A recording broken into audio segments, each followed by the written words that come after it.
종려주일에 13장 말씀을, 그리고 고난주간에 18장과 19장 말씀을, 오늘 새벽에 20장 말씀을, 그리고 부활 주일 낮 예배에 21장 말씀을 함께 묵상을 합니다. 오늘 본문을 보면 베드로가 갈릴리 호수에서 물고기를 잡고 있는데 그의 이 모습, 여러분 이해가 되십니까? 저는 잘 이해가 안 됩니다. 부활하신 예수님을 못 본 것도 아니고 적어도 성경의 기록에 의하면 3번 정도는 만났는데 어떻게 다시 물고기 잡겠다고 업으로 돌아갈 수가 있을까? 이런 질문을 가지고 2023년 부활주일 하나님께서 우리에게 주시는 음성을 들으려고 합니다.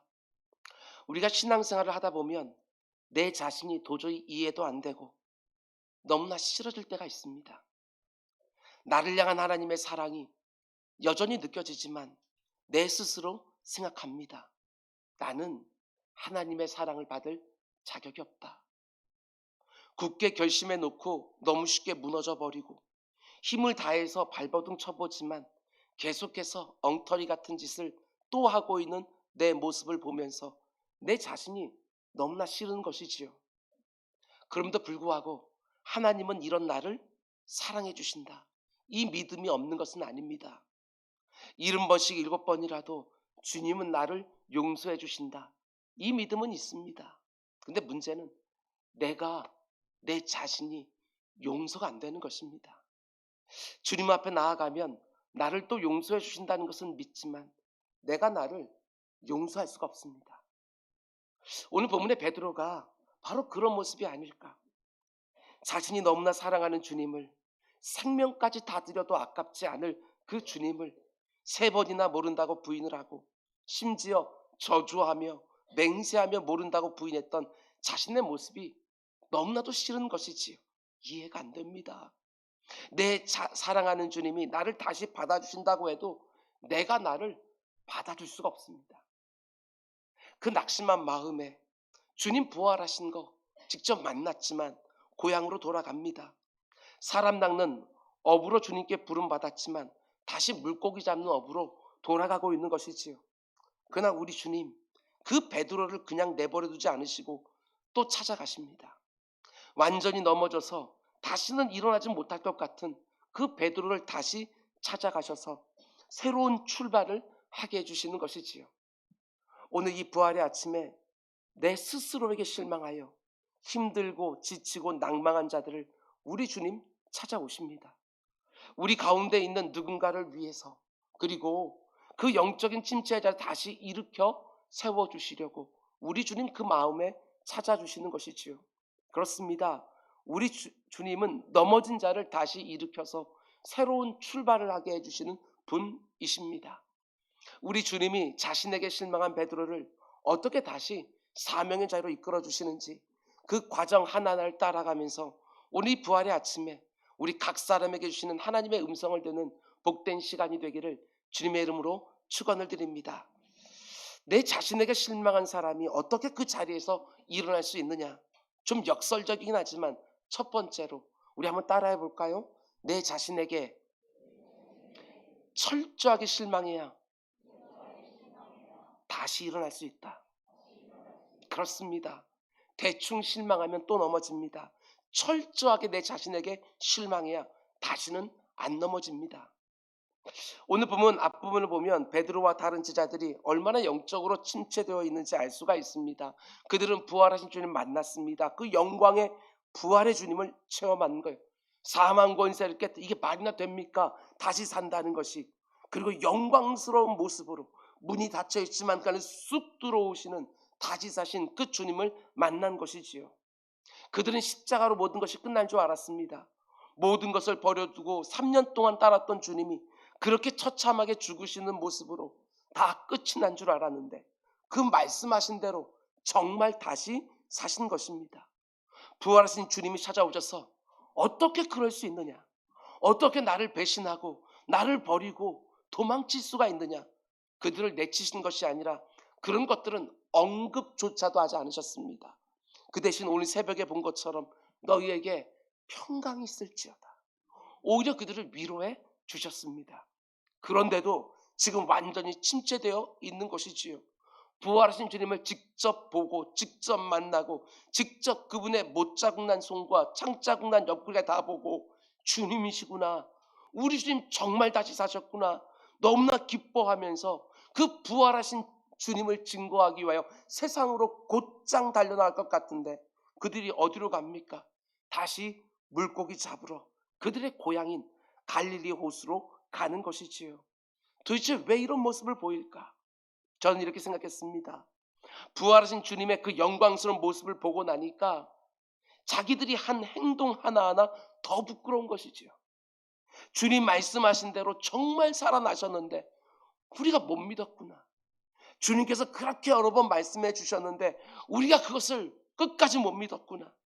주님이 이렇게 놀랍고 영광스러운 하나님의 아들이신데 우리가 그분을 버리고 도망쳤구나. 주님의 크고 위대하심이 선명하게 드러나면 드러날수록 나 같은 것이 어떻게, 이런 마음이 정말 듭니다. 이사야 선지자가 성전에 정말 하나님의 영광을 보면서 그가 감탄하며 감격하며 찬송을 했던 것이 아니라 화로다, 내가 이제 죽게 되었도다, 그 영광 앞에서 자신의 죄인됨이 더 드러나게 되어지는 것이지요. 베드로가 예수님을 처음 만났을 때에도 내가 죄인입니다, 나를 떠나소서, 이렇게 했던 것처럼 주님의 그 영광스러움 앞에 내가 딱 서 있게 되어지면 두려운 마음이 들 수밖에 없습니다. 여러분과 제가 이 자리에 임재하신 하나님과 독대하고 직면하게 될 때 두려울 거예요. 분명히 두려울 거예요. 여전히 내 안에 남아있는 그 부끄러운 것들이 다 주님 앞에 다 드러날 테니까 그거 정말 부끄러워서 감추고 싶고 도망가고 싶을 거예요. 저도 그런 마음이 한 번씩 정말 들 때가 있습니다. 하나님의 이 말씀이 얼마나 귀한지, 얼마나 깊은지, 얼마나 놀라운지 그게 깨달아지면 깨달아질수록 강단에 오를 자신이 없습니다. 나 같은 것이 어떻게 이 귀한 말씀을 증거할 수가 있을까?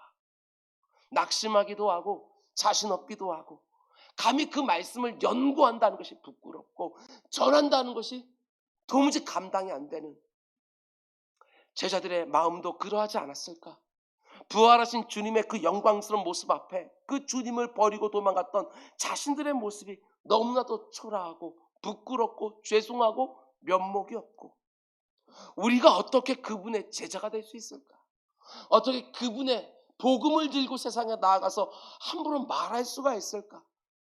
물고기 잡는 일, 그게 우리들에게 더 어울리는 일이 아닐까? 그러면서 갈릴리로 다시 돌아가지 않았을까? 저는 그런 생각이 듭니다. 여러분, 그런데 그 과정 하나하나가 너무나 소중하다는 것입니다.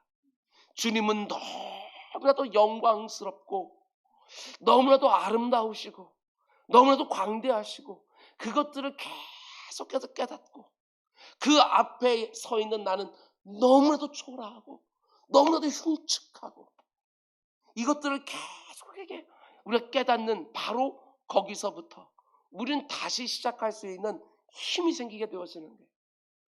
영적으로 뼈저린 고뇌와 연약한 내 자신에 대한 통한의 눈물이 있고 그리고 완전한 자기 부인과 자기 포기가 없으면 우리는 또 스스로에게 실망하게 되어 있습니다. 내 자신이 실망할 때 정말 밑바닥까지 내려가야 되는 것이지요. 나는 정말 아무것도 아니구나. 도무지 뭘 어쩌지 못하는 형편없는 인간이구나. 의인 없나니 하나도 없다라고 하는 것이 성경에만 기록되어 있는 것이 아니라 정말 내가 그렇구나. 어머니 모태에 태어날 때부터 죄인 태어나 죄만 더하는 인생이라고 그렇게 말하더니 정말 내가 그렇구나. 이걸 절절하게 깨달아야 되는 게 전적으로 타락하고 전적으로 부패하고 전적으로 무기력한 인간, 이걸 내가 철저하게 느낄 때만 다시는 내 자신에게 실망하지 않는 것입니다. 생각해 보십시오. 내 자신에게 좀 기대가 되는 구석이 좀 남아 있어야 실망이라도 할 텐데 이제는 더 이상 실망할 거리도 없습니다. 뭔가 더 떨어질 때가 있어야 또 떨어질 테인데 가장 밑바닥까지 다 보고 나니까 더 이상 떨어질 곳도 없습니다. 내 자신에 대한 철저한 실망, 완전한 자기 부인과 자기 포기, 거기서부터 진짜 하나님을 의지한다는 게 뭔지 진실해져요. 오직 주만 바라본다는 것이 진실해지기 시작하는 거예요. 내 자신에게 조금이라도 기대한 게 남아있으면 어떻게 오직 주만 바라보겠어요? 생각해 보십시오. 내가 영적 무기력함을 습관적으로 느끼는 이유가 무엇이지요? 아직까지 그 교만이 남아있어요. 아직도 내가 뭔가를 할 수 있다고 생각하니까 그게 잘 안 되면 무기력감에 빠지는 거예요. 내가 그 영광스러운 주님 앞에서 얼마나 약하고 악하고 무기력하고 한심한 사람인지 그걸 절절하게 깨닫게 되어지면 영적 무기력함 그딴 거 안 느껴요. 원래부터 무기력한 거예요. 원래부터 가망성이라고는 하나도 없는 무익한 거예요. 주님이 사람들을 불러서 자신의 위대한 역사를 위하여 쓰실 때에도 빼놓지 않고 항상 하셨던 일이 바로 이 과정입니다. 철저하게 자기 자신에 대하여 실망하게 하시는 것이지요. 내 안에 있는 진짜 실체, 온갖 약하고 악하고 더러운 것들이 가득한 걸 보게 하시는 거예요. 그래야 오직 하나님만 바라보니까. 그래서 참 많은 성도들이 예수 믿으니까 더 힘들어졌다 이렇게 말하는 것이지요. 예수 믿어서 지금도 충분히 살 수 있지만 뭔가 좀 보탬이 될까 하고 교회에 와서 말씀을 듣기 시작하고 그 말씀들이 어느 순간에 진지하게 와 닿으면서 위로를 받는 게 아니라 안심이 되는 것이 아니라 마음이 편해지는 것이 아니라 오히려 마음이 더 불편해지는, 정말 그렇습니다. 그게 바로 과정인 거예요. 내 자신이 얼마나 형편없는지 지속적으로 보게 하는 것, 본 만큼 하나님을 더 의지하게 되어지는 것. 여러분, 이 과정이 우리에겐 계속 필요한 거예요. 그런데 계속해서 내 마음이 불편해지는데 그 가운데 말로 표현하지 못하는 소망과 평안과 든든함이 계속 올라오는 것, 이게 바로 신앙 생활이지. 내 자신에게 철저하게 실망할수록 우리는 하나님께 계속해서 소망을 두고 살게 되어지는 거예요. 여러분과 저에게 진짜 위험한 것은 내 자신에 대한 실망이 아니라 교만, 이게 진짜 위험한 것입니다. 내 스스로 뭔가를 할 수 있다는 그 생각 때문에 끊임없이 영적 무기력, 영적 침체에 빠지는 것이지요. 오늘 본문의 베드로도 마찬가지입니다. 누가복음 22장을 보면 예수님이 십자가를 목전에 두고요, 다른 제자들, 아니 베드로를 주목하여 이렇게 말씀하십니다. 시몬아 시몬아, 보라, 사탄이 너를 밀가부르듯 하려고 요구하였으나 그러나 내가 너를 위하여 네 믿음이 떨어지지 않기를 기도하였노니 너는 돌이킨 후에 네 형제를 굳게 하라. 네가 실패할 것이지만 네가 다시 돌이킬 수 있도록 내가 너를 위해 기도했다. 주님 말씀하십니다. 그 말을 들은 베드로가 아무래도 기분이 상한 것 같습니다. 33절, 그가 말하되 주여, 내가 주와 함께 오게도 죽는데도 가기를 각오하였나이다. 자기가 얼마나 형편없는 사람인지 베드로는 알아야 됐던 거예요. 주님, 왜 저를 위해 기도하셨습니까? 제 믿음이 떨어진다고요? 제가 누구입니까? 주님의 수제자 아닙니까? 저는 이미 각오했습니다. 주님이 어떤 일을 당하든지 내가 끝까지 쫓아가겠습니다. 이런 생각이 들지 않았습니까? 아, 베드로는 자기 자신에 대해서 반드시 실망했었어야 하는 사람이었구나, 이 생각이 드는 거예요. 내가 얼마나 형편없는 사람인지 그걸 분명히 봤어야 되는 사람인 거예요. 지금 이 상태로는 주님의 복음을 전할 수가 없는 거예요.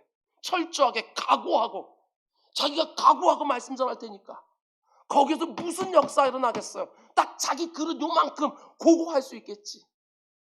초대교회를 섬기는 기둥 같은 일꾼은 못 쓰는 거예요.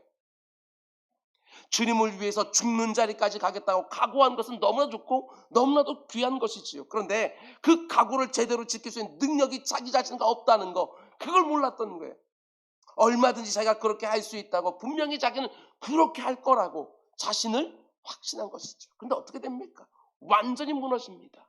주님 말씀하신 대로 3번이나 주님을 부인해버린 것이지요. 그 실망감에 부활하신 주님을 3번이나 만났으면서도 지금 물고기 잡으러 온 것입니다. 자기 자신에게 실망한 거야. 자기 자신을 확신했으니까, 자기 자신 실망하니까 부활하신 주님 만났음에도 불구하고 물고기 잡으러 온 거예요. 나 같은 것이 어떻게 물고기 잡는 것이 나한테 딱 맞는 것이지. 내 자신에게 확신했기 때문에 내 자신에게 실망해버리는 거예요.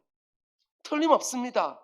예수님을 믿는다고 말하면서도 여전히 내 자신을 확신하고 있다. 우리 주님은 그 확신을 깨뜨리는 과정으로 꼭 데리고 가시는 거예요. 내 자신에게 철저하게 실망하게 해서 오직 하나님께만 소망 두게 하시는 것이지요. 스스로에게 실망해 본 사람이 하나님은 사용하십니다. 스스로에 대해서 단 한 번도 실망해 보지 못한 사람, 아직도 뭔가 내가 할 수 있는 것 좀 생각하는 사람, 하나님께 쓰임 받지 못합니다. 자기 힘 가지고 뭔가를 하면 할수록 그 가운데 문제가 생기게 되어서는 그걸 보게 되었어요. 철저하게 아무것도 아닌 인생, 내가 nothing이라고 생각하는 그 사람에게 하나님의 놀라운 역사가 임할 때 그 사람이 something, 하나님의 뭔가를 하는 사람이 되어지는 거예요. 하나님의 위대한 일은 철저하게 하나님이 주시는 것만 가지고 이루어지는데 끝까지 내가 가진 무엇인가로 하려고 하니까 거기서는 하나님의 위대한 역사가 일어날 수가 없는 거예요. 부활하신 주님이 오늘 베드로를 찾아오셔서 하시는 일이 무엇입니까? 저는 이렇게 생각했습니다. 자기 자신을 확신하고 시작한 첫 출발은 불가능하게 하셨지만 오직 하나님께만 소망을 두는 새로운 출발을 위하여 우리 주님 그곳까지 찾아오셨다. 내 힘을 가지고 시작되어진 첫 출발에서 실패하신 분이 계십니까? 이제 오직 하나님의 힘만 의지해서 시작하는 새로운 출발이 있게 되기를 주님의 이름으로 축원을 드립니다. 그럼 이제 두 번째로, 내 자신에게 실망한 사람이 어떻게 다시 일어날 수 있습니까? 또 한번 따라해 보시기 바랍니다. 주님과의 첫사랑을 기억해야 된다. 내가 어떤 상태에 있을 때 주님이 나를 찾아오셨는지, 내가 주님을 처음 만났을 때에 내가 어떤 사람, 어떤 형편, 어떤 말씀을 주셨는지, 어떤 깨달음과 어떤 느낌과 어떤 감격이 있었는지, 그 앞에서 내가 어떤 결심을 했는지, 그런 것들 하나하나를 기억해 보라는 거예요. 내가 내 자신에게 실망했을 때. 오늘 본문을 보면 예수님이 갈릴리 호수에서 물고기 잡고 있는 제자들이 나타나셔서 그 제자들을 처음 만나주셨던 그 현장으로 다시 데리고 가는 것을 보게 되었습니다. 부활하신 예수님께서 스스로에게 실망하여 영적으로 침체한 그 제자들을 찾아오시는데 새벽 동틀 무렵 아직까지 어둑어둑할 때 찾아오십니다. 갈릴리 호수에 배를 띄워놓고 맥없이 그물질하고 있는 그 제자들에게 좀 떨어져 있는 그 호숫가에서 그 어둠 속에서 주님이 물으셔요. 얘들아, 얼마나 잡았냐? 무심결에 그 제자들이요, 그 소리난 쪽으로 대답합니다. 우리가 밤새껏 수고했는데요, 물고기 한 마리 못 잡았습니다. 그래서 주님이 이렇게 말씀합니다. 그물을 배 오른편에 던져라. 그러면 고기를 잡을 거다. 제자들이 아마 웃었을 것입니다. 밤새도록 그물질하면서 배 오른편에는 안 던져봤겠습니까? 그럼도 불구하고 어차피 공친 거 하면서 그물 던졌는데 그물이 찢어질 정도로 끌어올릴 수가 없을 정도로 물고기가 많이 잡힌 것이지. 근데 그 순간에 베드로의 머릿속에 딱 떠오르는 기억이 있지. 언제? 3년 전에 베드로가 주님을 처음 만나는 순간에도 거의 비슷한 일이 있었거든요. 우리 주님은 그런 상황을 다 연출하고 계시는 거예요. 3년 전에도 베드로는 그물질을 하고 있었습니다. 밤새껏 그물질했지만 단 한 마리의 고기도 잡지 못해서 힘들어하는 순간 예수님이 베드로를 찾아오셨어요. 깊은 데로 가서 그물을 던져라. 베드로가 그 말씀대로 순종했더니 너무나 많이 잡혀서요, 주변에 있는 동료들에게 다 배들까지 다 불러서 거기다 채웠는데 그 배들도 다 물에 잠길 정도로 많이 잡은 거예요. 베드로는 그 3년 전의 일이 지금 이 순간에 생각났을 거예요. 그리고 그때 처음 만났을 때 주님이 자신에게 했던 말씀, 나를 따라오너라, 내가 너로 사람 낚는 어부가 되게 하리라. 주님이 자신을 처음 부르셨던 그 순간이 생생하게 생각났을 거예요. 부활하신 주님이 지금 스스로에게 절망하고 있는 그 베드로에게 주님을 처음 만났던 그 순간을 기억나게 하시는 것입니다. 거의 비슷한 상황을 만들어주시면서 베드로야, 네가 나를 처음 만났을 때, 네가 처음 내 제자로 부름받았을 때 그 순간을 기억해라. 주님이 왜 3년 전과 비슷한 상황으로 베드로를 데려가십니까? 주님은 지금 스스로에게 실망한 베드로를 다시 일으켜서 자신을 따라오는 사람 낚는 업으로 다시 되돌리고 싶으신 거예요. 여러분 가운데 혹시 이런저런 일들로 스스로에게 실망하여 신앙생활에 힘을 잃어버린 분 혹 계십니까? 나를 처음 찾아오실 때 주님의 모습, 그저 내 눈에 보이는 이 세상만 바라보면서 그냥 열심히만 살면 되는 건 줄 알았는데, 나를 영적인 세계로 처음 인도해 주실 때 주님의 말씀 다시 기억해내시기 바랍니다. 부활하신 주님이 적어도 3번 이상 거듭거듭 제자들을 찾아오셨지만 기어이 다시 물고기 잡으러 온 제자들, 그럼에도 불구하고 또 제자들을 찾아오셔서 이번에는 첫사랑의 자리까지 기억나게 해주시면서 어떻게든 지금 주저앉아 있는 그 제자들을 일으키고 싶어 하시는 주님의 그 끝까지의 사랑 앞에서 그 제자들의 제대로 된 반응, 그리고 오늘 여러분과 저의 제대로 된 반응은 무엇이겠습니까? 나를 향한 주님의 그 사랑을 기억하고 처음 마음으로 돌아가는 것입니다. 처음 마음으로. 마치 단 한 번도 실망하지 않은 사람처럼 그 처음 자리로 돌아가는 것입니다. 내가 처음으로 교회에 발을 들여놓았을 때에, 내가 처음으로 주님을 만났을 때에 주님이 나에게 어떻게 해주셨는지, 나에게 어떻게 힘을 주시고 어떻게 위로를 주시고 어떻게 평안을 주시고 어떻게 믿음을 주셨는지 그때 그 순간 기억해봐라. 그때 나를 만나주신 주님이 지금도 나를 찾아오시는 것입니다. 사랑하시되 끝까지 사랑하신 주님이 나를 포기하지 않으시는 것이지요. 그때 나를 일으켜 세워주셨던 주님이 나를 또 찾아오셔서 어떻게든지 나를 또 일으켜 주시는 것입니다. 베드로가 비록 첫 출발에 처절하게 실패하고 처절하게 자기 자신에게 실망했지만 우리 주님은 베드로를 포기하지 않으셨습니다. 다시 물고기 잡는 어부가 되도록 내버려 두지를 않으시는 것이지요. 거듭거듭 찾아가셔서 어떻게든 사람 낚는 어부로 새로운 출발을 하게 하시는 것입니다. 다시 찾아오셔서 베드로야, 네가 나를 사랑한 적 있잖아. 네가 나를 신뢰한 적 있잖아. 오직 나만 바라본 적 있잖아. 주는 그리스도시요 살아계신 하나님의 아들이십니다. 고백한 적 있잖아. 그때를 기억해라. 우리가 3년 동안 함께했던 순간순간들 다시 한번 기억해봐라. 말씀하시는 것이지요. 여러분과 저에게도 마찬가지입니다. 내가 때때로 낙심하고 슬퍼하고 지쳐버린 자리에 있을 때에도 네가 그때 모든 것을 다 얻은 것처럼 그렇게 기뻐하던 그 순간 한번 기억해봐라. 그때 사람들에게 간증하며 나를 찬송했던 바로 그 순간 한번 기억해봐라. 우리 그런 적 있잖아. 주님은 한 번 택한 자신의 사람을 포기하지 않으십니다. 사랑하시되 끝까지 사랑하시는 거예요. 악한 사단은 우리를 참소합니다. 베드로, 너 배신자야. 네가 주님 3번이나 보냈는데 무슨 낯짝으로. 베드로 자신도 스스로를 정죄합니다. 우리 주님 부활하셨지만 내가 어떻게 그 주님 앞에 다시 무슨 낯짝으로, 내가 주님 앞에서 큰 소리 뻥뻥 쳐놓고 대지장뜰에서 우리 주님 그 모든 수모를 당하실 때 내가 주님 3번 부인한 거 주님이 얼굴 돌려 다 보셨잖아. 주님이 부활하신 건 맞지만 이제 나를 더 이상 사랑하지 않으실 거예요. 그러나 우리 주님의 마음은 어떻습니까?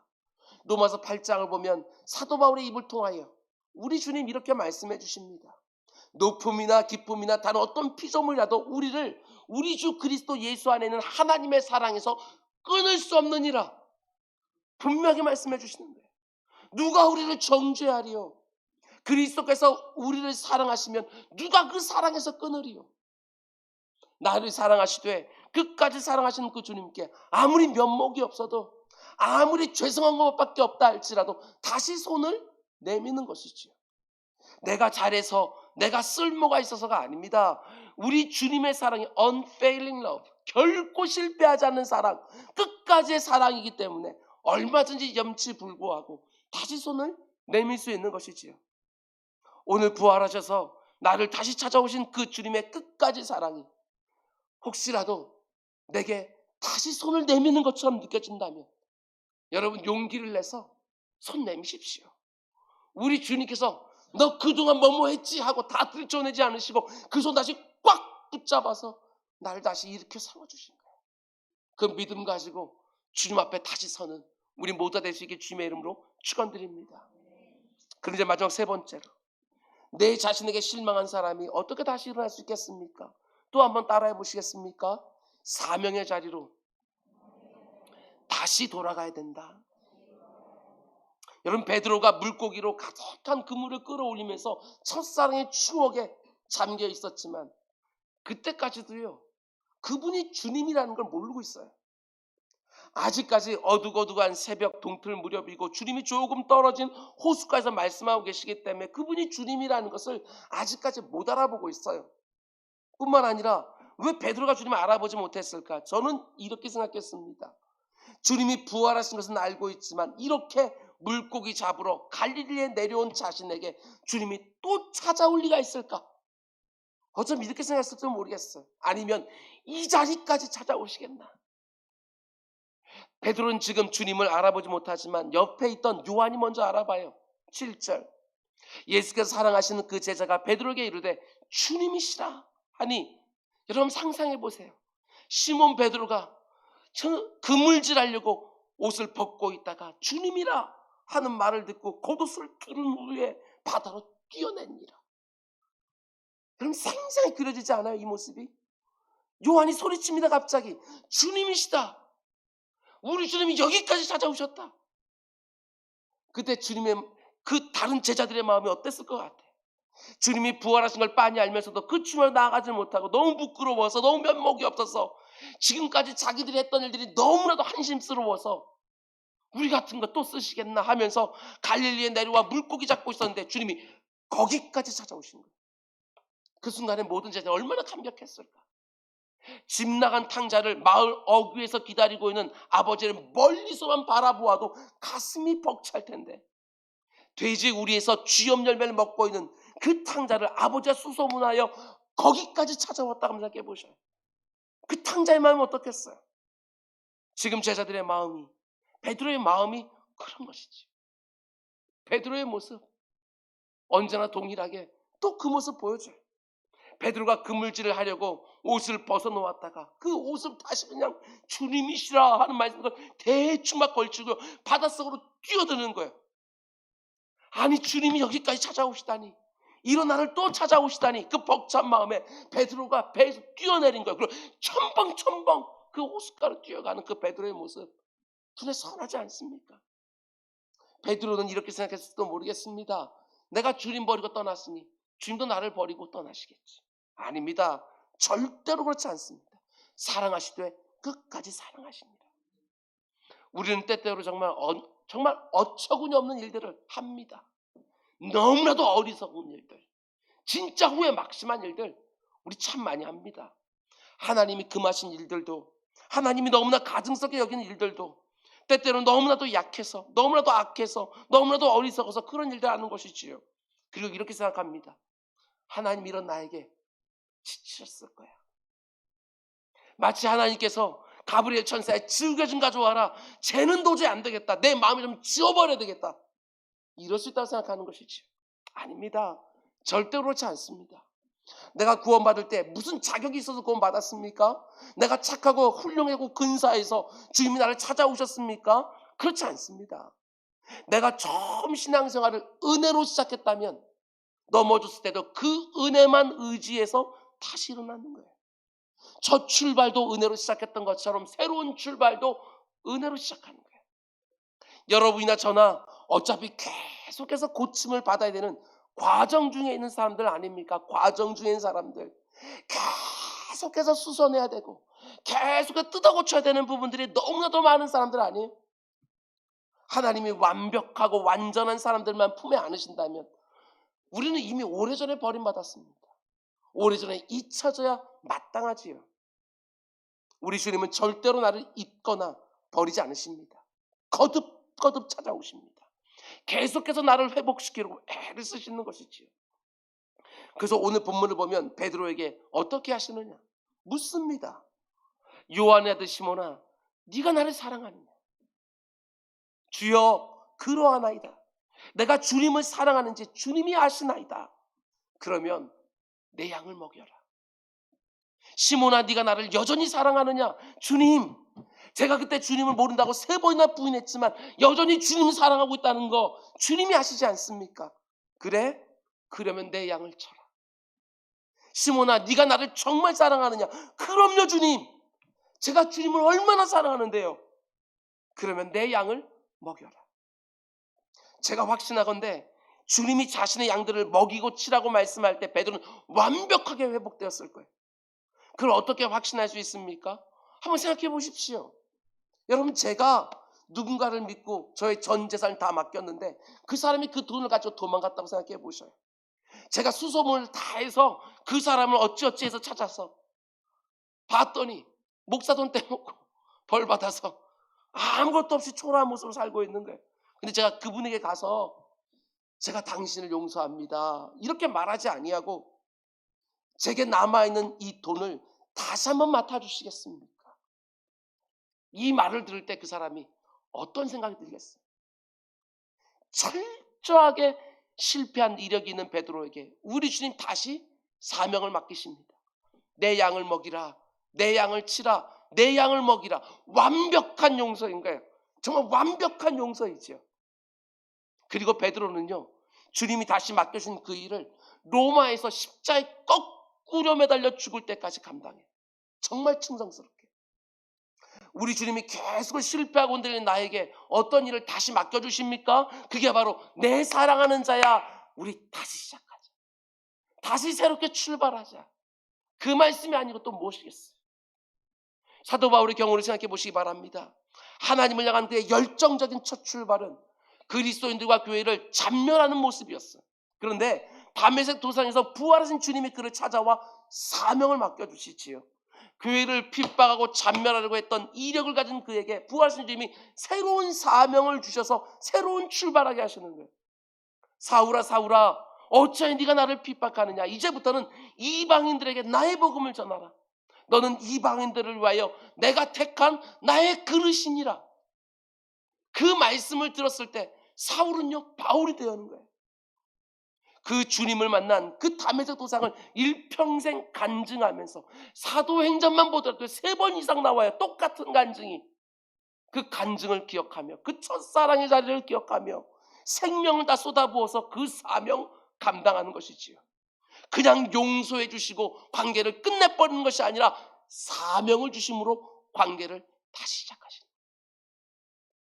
아무리 첫 출발에 실패했다 할지라도 여러분, 새로운 출발은 언제라도 가능합니다. 예수 그리스도 안에 부활을 믿는 사람들은 언제라도 새로운 출발이 가능한 거예요. 부활하신 주님께 베드로를 찾아오셔서 다시 일으켜 세워주신 것처럼 이 영광스러운 부활의 아침에 주님이 나에게 찾아와 물으십니다. 내 사랑하는 자야, 네가 나를 여전히 사랑하느냐? 다른 거 말고, 다른 거 생각하지 말고 네가 나를 여전히 사랑하느냐?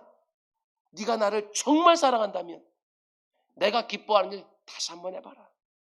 이번에는 네 힘과 네 의지로 하지 말고 오직 나만 보고 나만 의지해서 한번 해봐라. 아무리 내 자신에게 실망하고 있어도, 아무리 낙심과 절망과 회의가 내 마음속에 가득 차 있어도 부활하셔서 나를 또 찾아와 손 내밀어 주신 주님의 마음을 깊이 알아보면서 이전과는 전혀 다른 사랑과 소망과 기대와 열정으로 내가 어떻게 흔들렸는지 그거 하나님 묻지 않으시고 오라고 하면 다시 그분께로 달려가서 그분이 원하시는 새로운 출발, 그분이 원하시는 새로운 사명 또 한 번 시작하는 우리 모두가 될 수 있기를 주님의 이름으로 축원드립니다. 기도하겠습니다. 사랑해 주님.